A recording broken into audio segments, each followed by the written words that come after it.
नमस्कार दोस्तों। 10 अप्रैल 1912 इंग्लैंड के साउथहैम्पटन से न्यूयॉर्क के लिए सबसे बड़ी क्रूज शिप टाइटैनिक रवाना हुआ।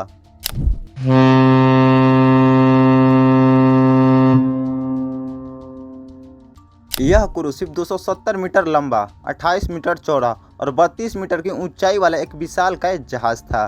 इस जहाज को बनाने वाली कंपनी का कहना था कि यह जहाज कभी डूबेगा ही नहीं, इसलिए इस जहाज की पहली यात्रा को देखने के लिए लगभग 20,000 लोग आए थे। टाइटैनिक जब अपनी पहली यात्रा पर निकला तो इसे देखने आए सभी लोगों ने इसे हाथ हिलाकर विदाई दिए। शिप में मौजूद सभी लोग अपने आप को बहुत खास समझ रहे थे, क्योंकि उन्हें उस समय की सबसे बड़ी क्रूज शिप की पहली यात्रा पर उन्हें यात्रा करने का मौका जो मिला था। शिप पे सभी चीज़ें सामान से चल रही थी, लेकिन 11:40 पर शिप के क्रू मेंबर फ्रेडरिक को जहाज से कुछ दूरी पर एक आइसबर्ग दिखा। उन्होंने तुरंत यह सूचना फर्स्ट ऑफिसर विलियम मर्डोक को दी, जो उस समय शिप के इंचार्ज थे।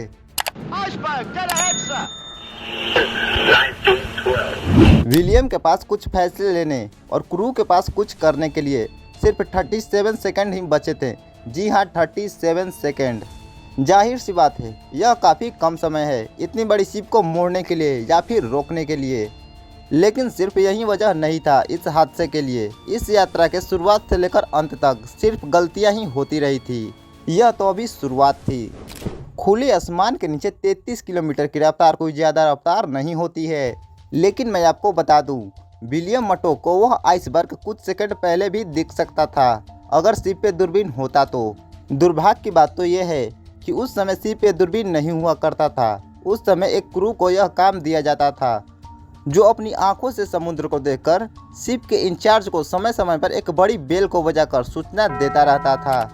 अगर उस समय शिप पे दूरबीन होता तो आइसबर्ग 37 सेकंड पहले दिखने की बजाय 1 मिनट पहले दिख सकता था और शिप को रोकने के लिए या फिर मोड़ने के लिए कुछ सेकंड और भी मिल सकते थे। जैसे ही यह सूचना मिला कि शिप के आगे आइसबर्ग है, तो तुरंत ही शिप के फर्स्ट ऑफिसर मर्डोक ने शिप के स्पीड को कम करने और दाईं ओर मोड़ने का आदेश दिया।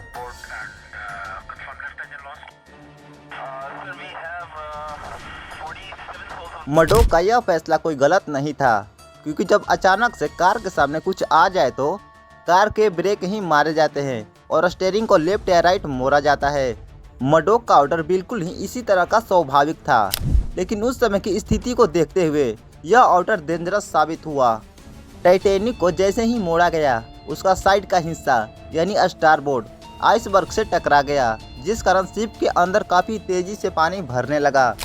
कई रिसर्चर्स का मानना है कि शिप के स्पीड को कम करना और शिप को लेफ्ट साइड में मोड़ने का फैसला मर्डोक का बिल्कुल ही गलत था, क्योंकि टाइटैनिक के साइड में सिर्फ एक और निचले हिस्से में 2 लेयर लगे थे, जिस कारण शिप अपने स्पीड पे और सीधे चलता तो शिप के निचले पार्ट का एक लेयर खराब होता और पानी शिप के अंदर नहीं जाता, क्योंकि दूसरा लेयर पानी को रोक सकता था। शिप को जैसे ही मोड़ा गया, शिप का साइड का हिस्सा आइसबर्ग से टकरा गया। शिप के साइड में सिर्फ एक ही लेयर था, जिस कारण एक लेयर शिप से टकराकर टूट गया और पानी शिप के अंदर भरने लगा। शिप के वायरलेस ऑफिसर थे जैक फिलिप्स। जब एक बार शिप की टक्कर हो गई तो उनका काम था सभी के पास इमरजेंसी मैसेज पहुंचाना, लेकिन उन्होंने सभी को मैसेज पहुंचाने की बजाय फर्स्ट क्लास के लोगों को पहले मैसेज देना अच्छा समझा, क्योंकि फर्स्ट क्लास में काफ़ी अमीर और बिजनेसमैन थे। टक्कर के बाद कैप्टन स्मिथ ने मरीन आर्किटेक्ट थॉमस एंड्रयूज के साथ शिप के नुकसान का जायजा लिया। एंड्रयूज ने अंदाज़ा लगाया कि इस शिप को बचाया नहीं जा सकता और 1.5 से 2 घंटे के अंदर यह शिप समुद्र के अंदर समाहित हो जाएगा। अब जल्द से जल्द लोगों को लाइफ बोट पर सवार करना था, लेकिन शिप पे पर्याप्त लाइफ बोट भी नहीं था। शिप पे केवल उतनी ही लाइफ बोट थी कि जिनमें 1178 लोग सवार हो सके, लेकिन उस दिन शिप पे लगभग 2100 लोग मौजूद थे। शिप पे ज़्यादा लाइफ बोट इसलिए नहीं रखी गई थी क्योंकि कंपनी के लोगों को लगता था कि इससे फर्स्ट क्लास में यात्रा करने वाली अमीर पैसेंजर को सुविधाएं कम मिलेगी और उन्हें स्पेस भी काफ़ी कम मिलेगा। हालांकि जो शिप पे लाइफ बोट मौजूद थी, उनसे और भी अधिक लोगों की जान बचाई जा सकती थी, लेकिन शुरू से सभी लोगों को लग रहा था कि यह शिप कभी डूबेगा ही नहीं, जिस कारण कई लाइफ बोट सिर्फ 50% तक ही भरी थी।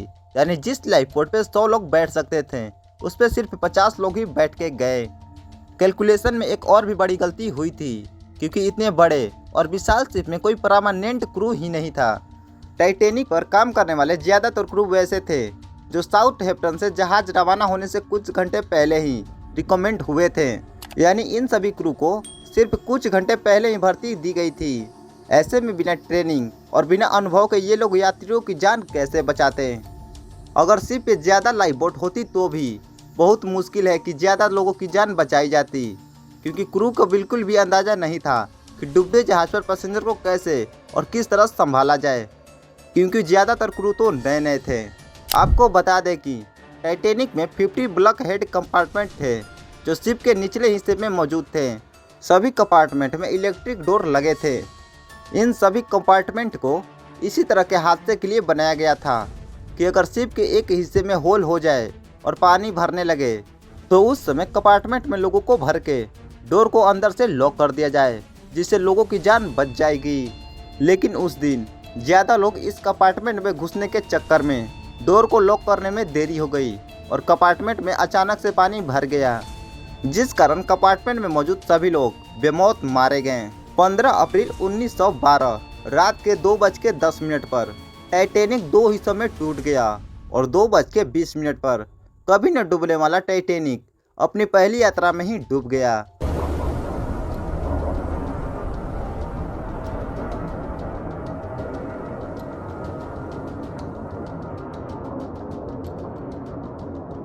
इस कभी न डूबने वाली जहाज के डूबने के कारण लगभग 1500 लोग बेमौत मारे गए। टाइटैनिक जहां डूबा था उस एरिया का तापमान 2 डिग्री सेल्सियस था, जहां पे कोई भी मनुष्य 15 मिनट से ज़्यादा नहीं जी सकता, जिस कारण वहां पे अच्छे से रेस्क्यू भी नहीं किया गया। और तकरीबन 73 साल के बाद यानी 1 सितंबर 1981 को टाइटैनिक का मलबा ढूंढा गया।